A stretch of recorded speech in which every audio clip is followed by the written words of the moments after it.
Good evening, everybody.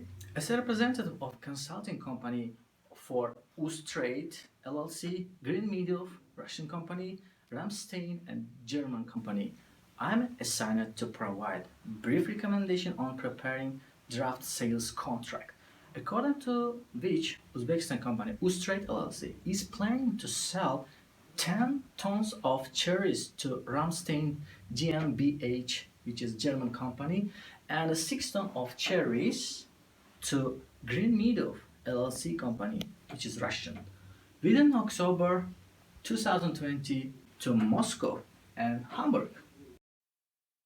So the main objective of the present report is to look through and consider the issues of matter of basis for the sales contract.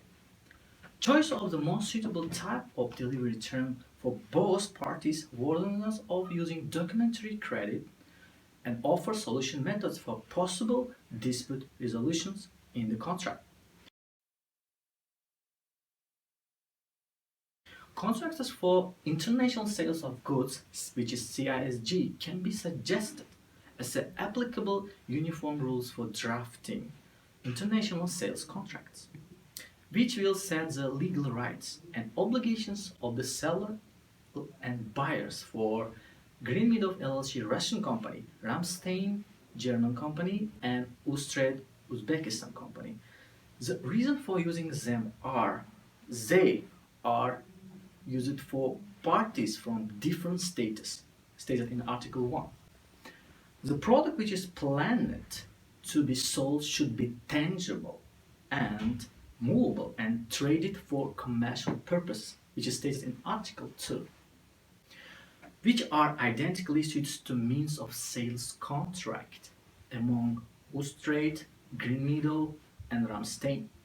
CISG has a clear and definite regulation, rules, sales and purchase contracts, including all obligations and rights of the parties, and eventually all countries, Republic of Germany, Russian Federation, Republic of Uzbekistan are the members, have a ratified CISG.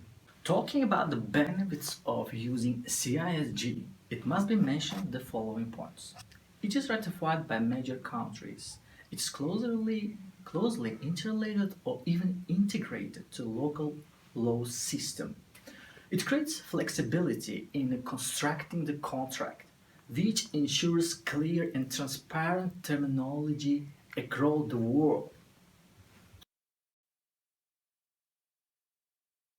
Another issue is matter of delivery terms, according to which goods are recommended to be delivered basing to Incoterms 2010, which sets of predefined international contract terms published by International Chamber of Commerce, particularly CIP term, is recommended. Basing to CIP term, seller obligations starts from packaging and ends on ensuring and main transportation expenses, whereas a buyer will be responsible for handling at arrival, import customs clearance expenses, post-carriage operations, and unloading the warehouse.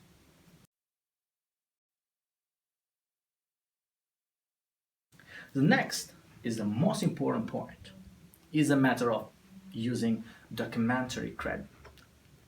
All parties are strongly recommended to use the services of bank on documentary credit, which is considered to be mostly used for long distance and international commercial transactions, providing economic guarantee for exporter and importer, where USB 600 will be regulating documentary for financial institutions in issuing documentary credit.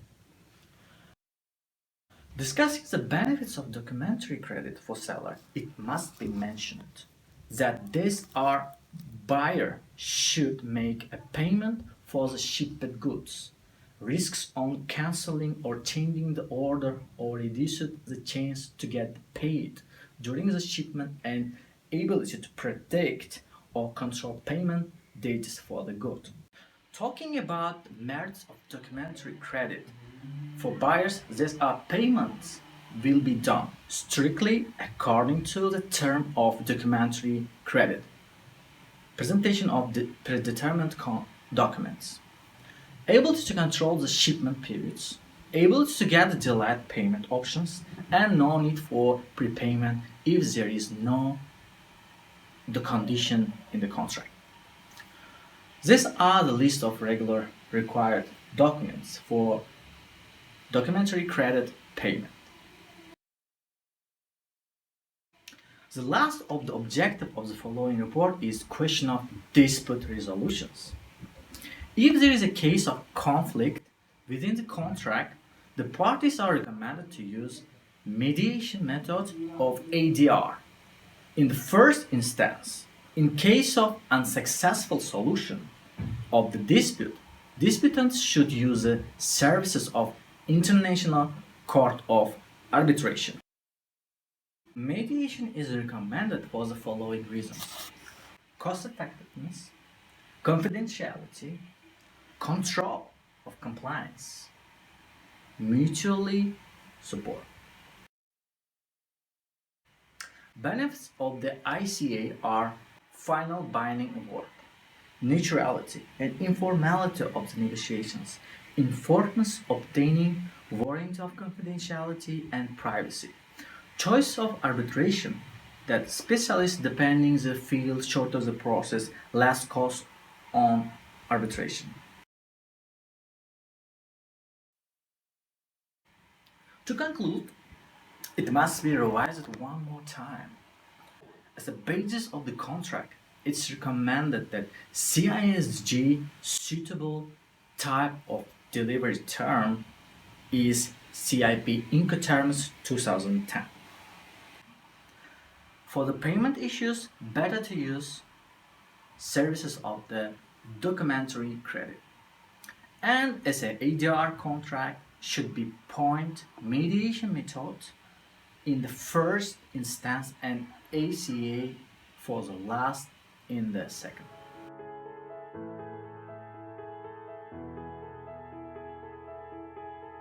Thank you. If you have any questions now, you may ask.